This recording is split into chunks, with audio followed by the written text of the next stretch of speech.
security of their own argument to be exposed, and also they immediately judge you as someone who may bring an opposing view, regardless of your political party, as the enemy. The vast majority of Americans, regardless of political party, are sick and tired of this. Thank you for standing in this fight for our freedom. Ladies and gentlemen, please welcome Director Tulsi.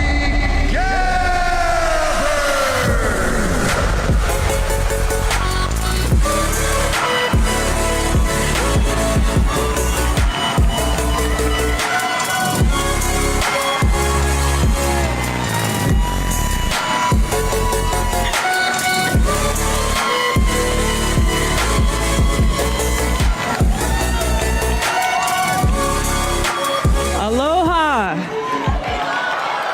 Man, is it good to see you all. This is the best way to end the week. Good to get away from DC, but seeing all of you, and I've been sitting back there listening to the incredible speakers and the questions that you're asking. Russell Brand, I don't know if I took a breath the whole time he was talking.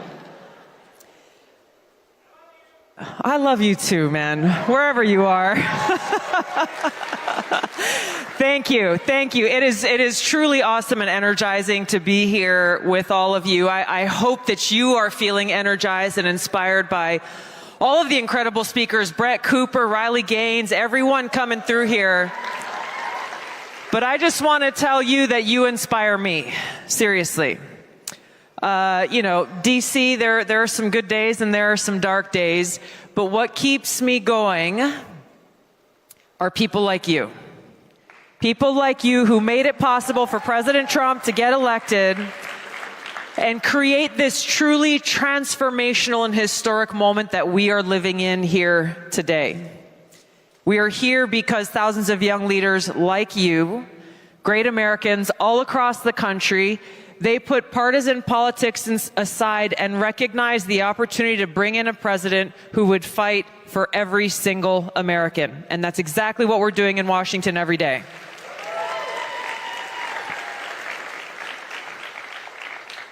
When we look back, and I feel like, you know, it's been, 6 months-ish since President Trump has been in office, not even 6 months hardly.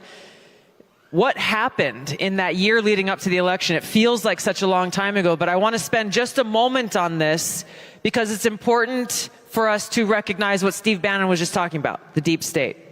When we go back and look at all of those days that President Trump had to spend in a courtroom because of the constant lawfare that was being waged against him by his political opponents and the deep state, who were terrified that the American people might choose to elect him once again.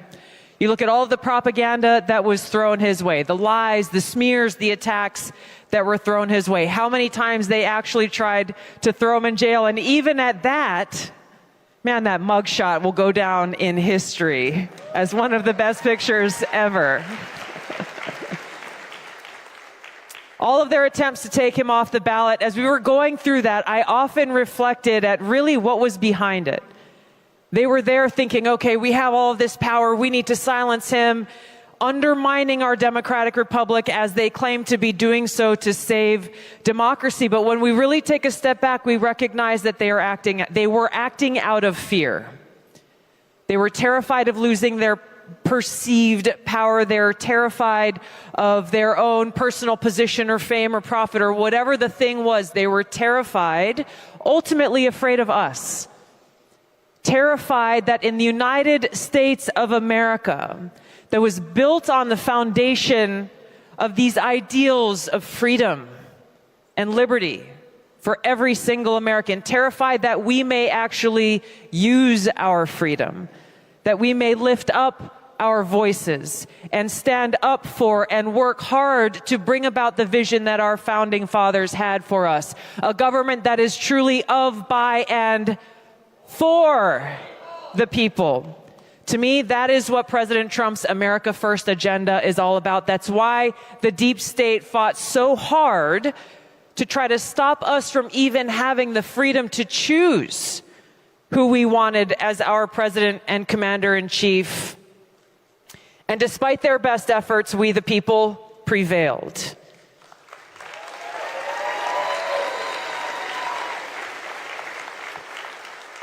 And this memory of this, which every one of us played our own role in bringing about, is so important to keep at the forefront, because the deep state has not gone away.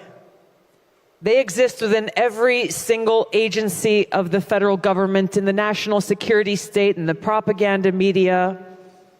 They are continuing to fight hard every single day, in spite of the fact that the voices of the people delivered this resounding victory for President Trump and to our country, saying unequivocally, we are coming together, Americans from all different backgrounds and different walks of life, saying we choose freedom. We choose peace. We choose to come together for truth. Not my truth or your truth or their truth, but fundamental objective truth. We come together for common sense.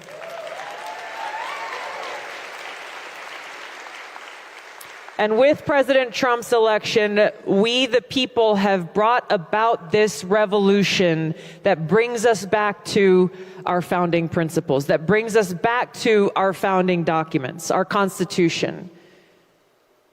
This is the oath that we all swore, the oath to support and defend the Constitution against all enemies, foreign and domestic. And by the way, it is the same oath that every person who goes and works within the intelligence community takes. Every employee swears this oath. It's important for us to keep it front and center, because it is foundational to who we are. That we remember what we are fighting for. When we talk about freedom, we are talking about freedom of speech. Remembering that it wasn't that long ago that we had parents speaking up for the safety and well-being of their children at Board of Education meetings, who under the Biden administration were then targeted as domestic violent extremists. We have to remember how, and these are documents that we will be declassifying and releasing very soon, about how on day one of the Biden administration, meaning January 21st of 2021, his national security advisor issued a memo essentially laying the groundwork for who they would be targeting as domestic violent extremists. And one of the documents that was ordered, one of the directives that was given in this memo, was to the Director of National Intelligence to come up with a document that went into very specific descriptions of what to look out for when we are looking for domestic violent extremists. And so what you'll see there are detailed descriptions of what we would later see the Biden administration target. Those who were complaining about or unhappy with COVID-19 mandates and policies. Parents who were afraid that their children might be forced to get the vaccine when they went to school against their parents' wishes. People who were expressing anti-authority views. I could go on in this list of people, groups, thoughts, free speech, they were labeled as domestic violent extremists, and then use that label to go and then force these tech companies, some of them were willing, some unwilling, to censor Americans' free speech in the name of going after domestic violent extremists. We have to expose their tactics and the playbook of the deep state so that we, the people, can make sure we never allow this to happen again.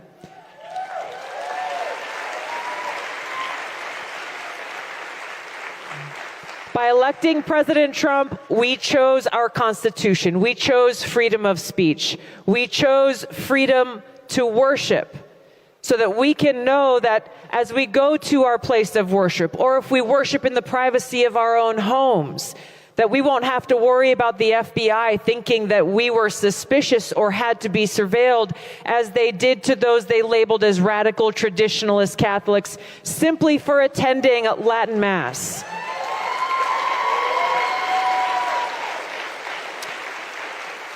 By electing President Trump, we chose freedom.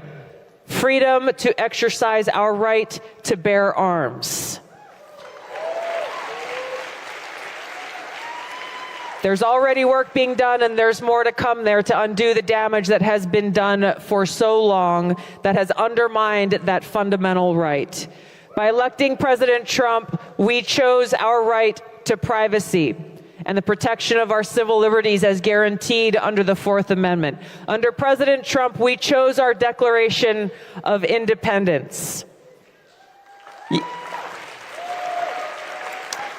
I'm smiling because I think it was on Thursday, I was there and delivering the intelligence brief to the president, and towards the end of it, he had a couple of guests who were coming in to join him for lunch.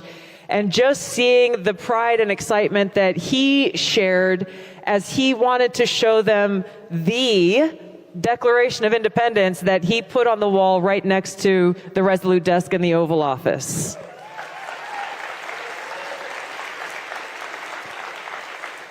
That declaration that reminds us all that all men are created equal, endowed by our Creator. Not by anyone in government, but our Creator with certain inalienable rights, among those our right to life, liberty, and the pursuit of happiness.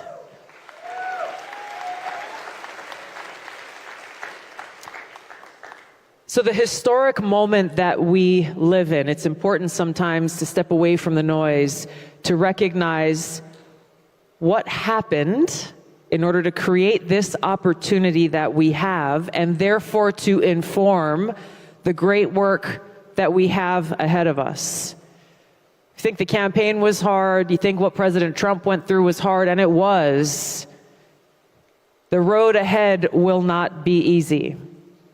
I can attest personally that in my work as the Director of National Intelligence, the deep state is fighting us every step of the way. And it exists within every single federal agency. And so I feel the same frustration that I see many of you expressing on X or in different platforms about why aren't things going faster? Why aren't we getting results more quickly? I feel this frustration every single day. We are pushing hard. Know that they are pushing hard back. It's okay.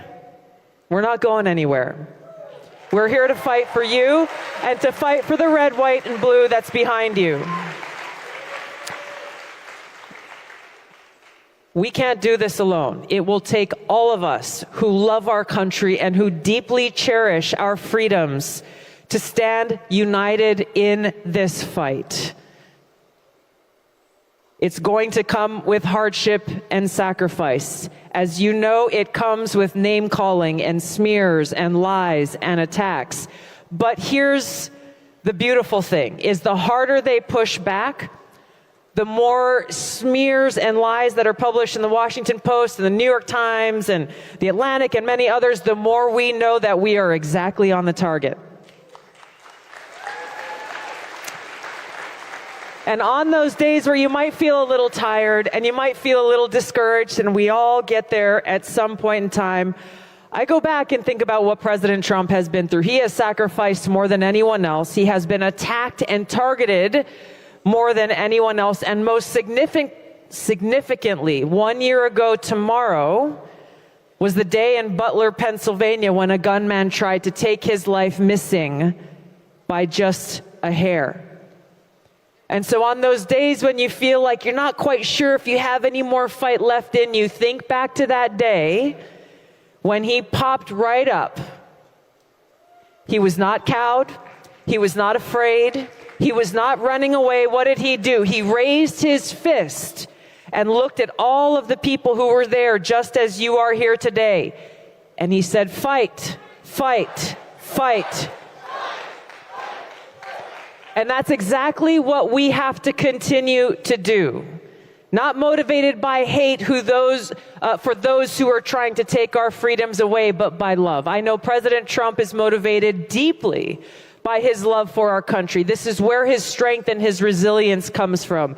He is motivated deeply by his care for every one of you, every one of us, the American people, and his commitment to make the most of every single day that he has in the White House to bring about this reality of a country where we can live in peace with prosperity and security and freedom for all Americans. This is why I'm so grateful to be able to have earned President Trump's trust and confidence to be able to serve as a member of his cabinet in the role that I am in, because we have a lot of work to do.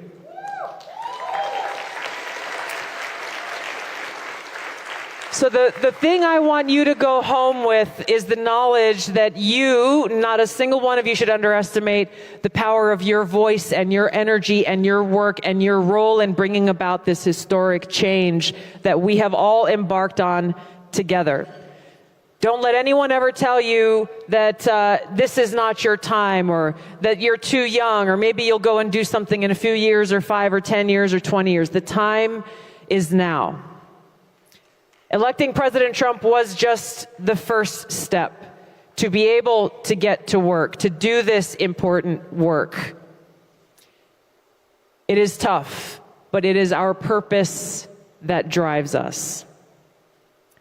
I'm grateful to have experienced from a young age that I found I was happiest when I was doing things for others, when I was trying to be of service to others, trying my best to be pleasing to God with my life by making a positive impact and being of service to God's children. And that's really what motivated me to choose service as a path for my life. I didn't know what form it would take or where it would take me, but I knew that this is what I wanted to do. And it's taken me through elected office in different arenas and through the military, now for over 20 years, and now as Director of National Intelligence. But I first started when I was 21 years old.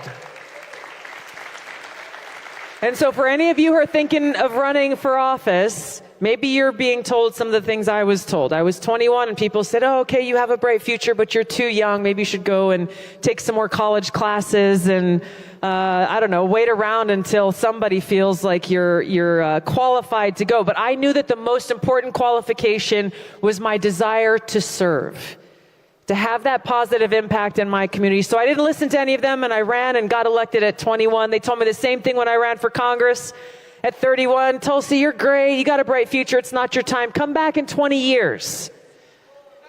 I had come back from multiple deployments at that point in time, understanding and feeling to my core the cost of war, and knowing that I needed to be in a place to make a greater impact. Where better than at that time in Congress, where I could help to influence some of these decisions about peace and war and share the experiences of my brothers and sisters who I served alongside, my experience, and honor the memories every single day as I continue to do, as Secretary Hegseth does. I know President Trump has the lives and well-being of our service members on his heart every day, knowing the sacrifice that's made.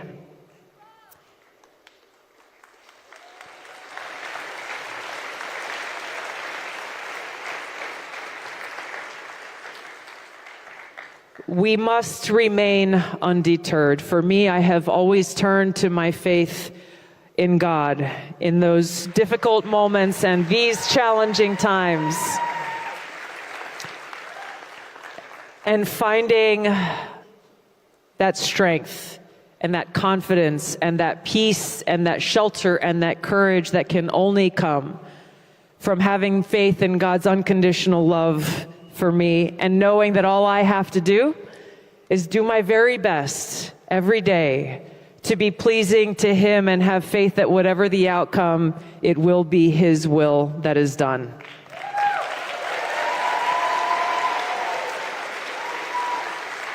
So as we forge ahead together, I encourage you to stand strong, to be joyful warriors, to always remember that with God all things are possible. And knowing that we can change our mindset. Somebody brings me a problem, happens on a daily basis. I say, thank you. Good. Now I can solve it. Hard challenge comes my way, or maybe I am having a difficult day. Awesome. It's my opportunity to say, yes, Lord, here I am. Send me.